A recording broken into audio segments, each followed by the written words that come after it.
Olá, meu nome é Andrei Soares, sou chair do LACOG-GU, oncologista clínico do Centro Paulista de Oncologia do Hospital Albert Einstein. Estamos aqui na ESMO 2018, em Munique.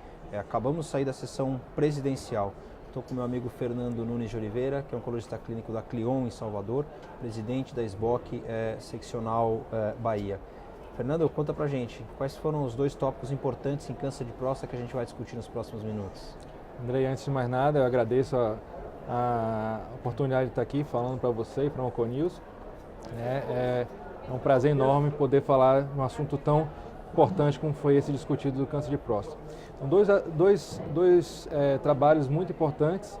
Um deles foi um estudo retrospectivo, avaliando a eficácia da abiraterona em baixo e em alto risco, retrospectivo do estudo Stampede, o braço G deles. E o outro estudo foi o acréscimo da radioterapia para tumor primário em tumores metastáticos, também do estudo Stampede. O estudo Stampede, só para a gente até colocar em perspectiva, o estudo Stampede é um estudo extremamente elegante, em inglês, que hoje está com mais de 10 mil pacientes, ou quase 11 mil pacientes, e eles foram inicialmente, e ele é desenhado essencialmente para que você possa adicionar braços no decorrer dele, quer dizer, é um estudo que provavelmente não vai acabar nunca, uma vez que a gente pode sempre adicionar braços e comparar ao braço padrão, né? Então ele já trouxe para a gente os resultados de docetaxel, na doença sensível à castração, ele já trouxe para a gente os dados e confirmou os dados da abiraterona na latitude, e o que a gente viu hoje foram essas duas análises. Vamos começar um pouquinho para a primeira. Uma das análises que eles fizeram, eles pegaram, na verdade, os pacientes que receberam bloqueio androgênico mais abiraterona com doença metastática e acabaram avaliando esses pacientes em relação aos fatores de risco considerados no Latitude. Então a gente tem dois estudos. No Latitude ele acabou avaliando 2 de 3 critérios para considerar alto risco, com glico maior ou igual a 8, metástase visceral ou 3 ou mais lesões ósseas. Lembrando que o Charted acabou usando um outro critério de alto volume, que seriam 4 ou mais lesões com pelo menos uma extraaxial e doença visceral. E sempre houve uma dúvida de se esses critérios podem ser superponíveis, se a abiraterona eventualmente ela pode funcionar para todos esses pacientes. E o que na verdade o estudo mostrou para a gente foi exatamente essa análise, né? A gente já sabia da igualdade, aparentemente num estudo de 95 pacientes, dessas classificações, que elas tinham mais ou menos uma semelhança. Mas o que essa análise do Stampede acabou mostrando para a gente sobre isso em termos de resultado da abiraterona para esses grupos? Como você bem falou, foi um estudo que ele conseguiu demonstrar uma certa semelhança entre os critérios de classificação do Latitude e do Charted, né, de alto volume, de alto risco.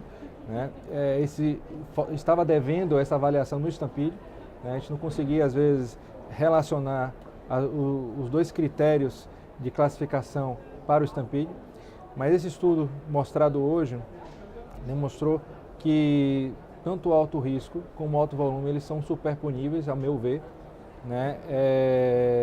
E o resultado demonstrou que a utilização da abiraterona foi positivo tanto em pacientes com alto volume de doença, como alto risco, como baixo volume de doença ou baixo risco. Obviamente que há um benefício maior para o alto volume, o alto risco, mas esse benefício também se mostrou nos pacientes com baixo volume ou baixo risco de doença. A incidência de pacientes de considerado alto volume pelo Latitude foi em torno de 53%, e em relação ao alto risco nos pacientes do Charter foi em torno de 55%. E quando a gente faz a tabelinha para cruzar se, né, o alto risco com o alto volume e o baixo risco assim por diante, a gente perde, vamos dizer assim, mais ou menos 8% dos pacientes que são alto volume pelo Latitude, mais baixo risco pelo Charted, em torno de 11% de pacientes que na verdade são alto volume pelo Latitude, pelo Charted e baixo risco pelo Latitude, né?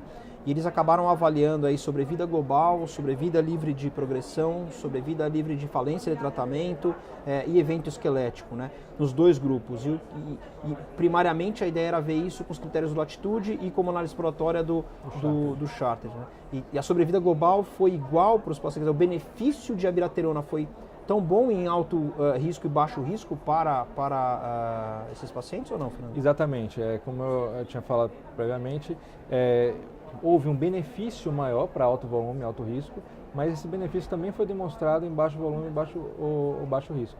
né? Nós tínhamos uma dúvida isso em relação ao estudo Charted. O estudo Charted não mostrou benefícios do docetaxel para pacientes com baixo volume, baixo risco. O estudo Latitude tinha selecionado os pacientes para doenças de alto risco e o Stampede era o único que não tinha feito essa seleção adequadamente. E esse estudo, André, demonstrou que é muito factível utilizar a biraterona em pacientes com baixo volume ou baixo risco de doença, né? Que o benefício foi demonstrado em todos os endpoints. Quer dizer, chegando quarta-feira em Salvador, você disse que a gente pode mudar a prática, quer dizer, a gente vai enxergar todos os pacientes passíveis, quer dizer, a gente fala que o paciente de alto volume, com certeza, ele é também elegível, potencial para docetaxel bloqueio androgênico, nos pacientes metastáticos sensíveis à castração, e a gente enxerga que talvez os pacientes não só de alto risco, assim como baixo risco e baixo volume via Charted, você acha que a partir de quarta-feira isso é uma mudança de prática no consultório? Olha, eu vou ser muito sincero para você, eu acho que isso já fazia parte da maioria do consultório dos onco-urologistas, né?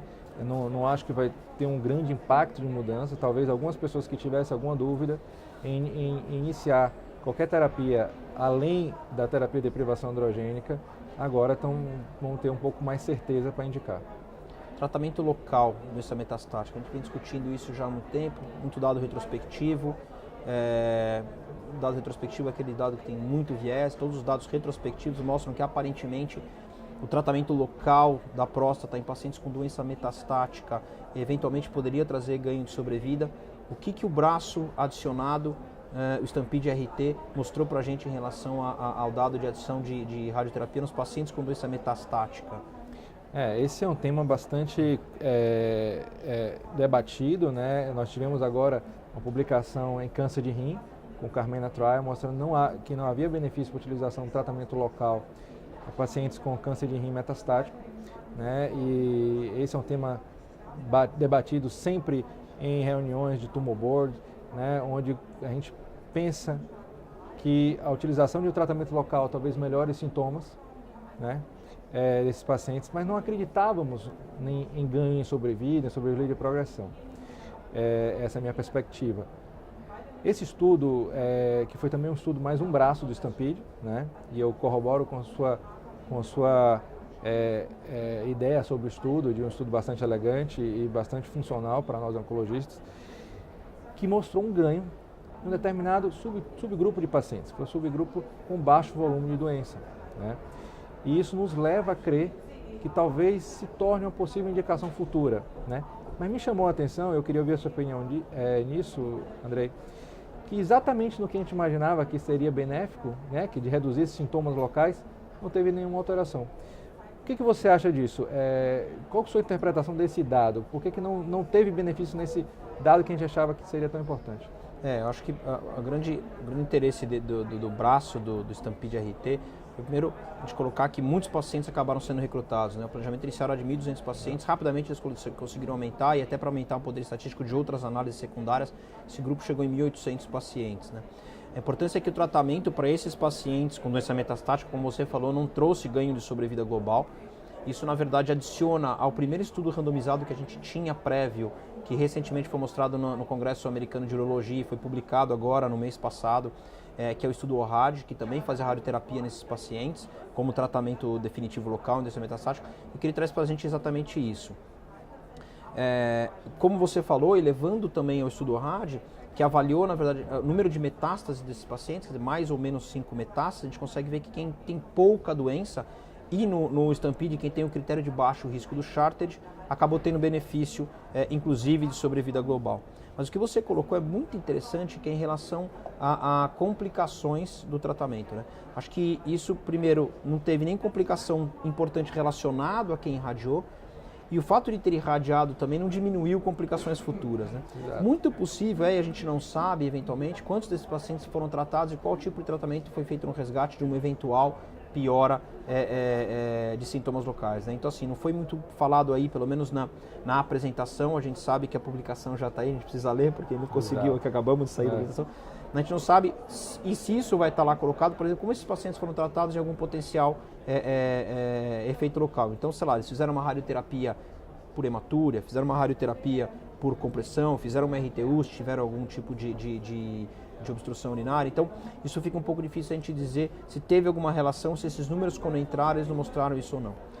Por outro lado, potencialmente os pacientes de maior risco, às vezes eles acabam evoluindo com a doença metastática fora e acabam realmente vindo a falecer da doença metastática antes mesmo de ter uma complicação local. Acho que isso talvez seja uma outra explicação, né? E talvez a fragilidade desse estudo foi não ter dividido para a gente como braço padrão e ter mostrado para a gente, porque havia uma diferença entre quem recebeu apenas bloqueio androgênico e quem recebeu bloqueio androgênico do Taxel, né? Se talvez esse benefício da radioterapia ele veio somente na população que não recebeu quimioterapia ou eventualmente não. Isso vai ficar também em dúvida, né? Exato. É importante deixar para quem está assistindo, para quem está nos assistindo agora, que a radioterapia era feita após o uso do Taxel, não feito concomitante para evitar uma toxicidade maior. E só para a gente terminar, André, eu queria ouvir sua opinião, o que a gente espera do futuro, né? Eu vi que tem vários estudos vindo aí, talvez com combinação tripla. O que é que você acha que vai vir aí daqui em diante? Eu acho que, trazendo para o consultório, então, para quarta-feira, eu diria que sim, a gente deve discutir e avaliar com os dados de Stampede, com os dados retrospectivos, com análise desse subgrupo do estudo ORAD, que é um estudo prospectivo randomizado, a gente deve sim discutir para os pacientes que têm um baixo volume de doença, seja pelo Charted ou menos 5 lesões ósseas, um tratamento local. Hoje o tratamento local para se discutir, baseado nesses dois estudos, seria um tratamento de radioterapia. Eu iria um pouco além disso. Eu preferi esperar e avaliar quais são os pacientes que tiveram uma boa resposta do PSA, levando até em conta aqueles dados que a gente tem, tanto da Maha-Hussein, quanto da análise do próprio Charter, mostrando que os pacientes que realmente têm um PSA abaixo de 0,2 são os pacientes que têm o melhor prognóstico, potencialmente até tendo complicações locais, porque vão viver mais. Acho que para esses pacientes a gente talvez devesse discutir sim a radioterapia local. Mais uma vez, eu acho que isso é uma mudança de prática relativa, ele deve ser discutido e não colocado como uma prática. Em relação a futuro, acho que a gente primeiro precisa definir qual que é o melhor tratamento local, radioterapia ou cirurgia. Isso a gente pode pesar por alguns motivos. Então, uma das coisas é a doença local pode disseminar metástase, continuar disseminando metástase, então ela precisa ser tratada. A doença local eventualmente pode liberar tipos de citoquinas que podem modular ou não o aumento da doença, a metastatização da doença, o crescimento do tumor. E qual talvez seja o melhor tratamento? A gente sabe que às vezes o tratamento cirúrgico ele também tem um estresse muito grande em termos de uma imunomodulação negativa, e isso o estresse cirúrgico faz em muitos pacientes, então isso pode ser pior, mas eventualmente você tira toda a doença, pelo menos a maior parte da doença assim. A radioterapia você pode ter algum resquício. Então, na verdade, é difícil a gente prever, e é difícil a gente prever qual vai ser o real benefício, uma vez que todos os estudos, ou a maior parte dos estudos agora, estão envolvendo realmente tratamentos muito ativos em relação à efetividade do câncer de próstata. Então a gente tem vários estudos que combinam quimioterapia mais bloqueio mais tratamento local, e alguns que combinam inclusive quimioterapia mais abiraterona, por exemplo. Então acho que ficaria um pouco um cassino aí a gente tentar descobrir qual que é o real benefício. Fernando, queria agradecer, fique ligado, a gente volta a discutir os próximos temas. Obrigado.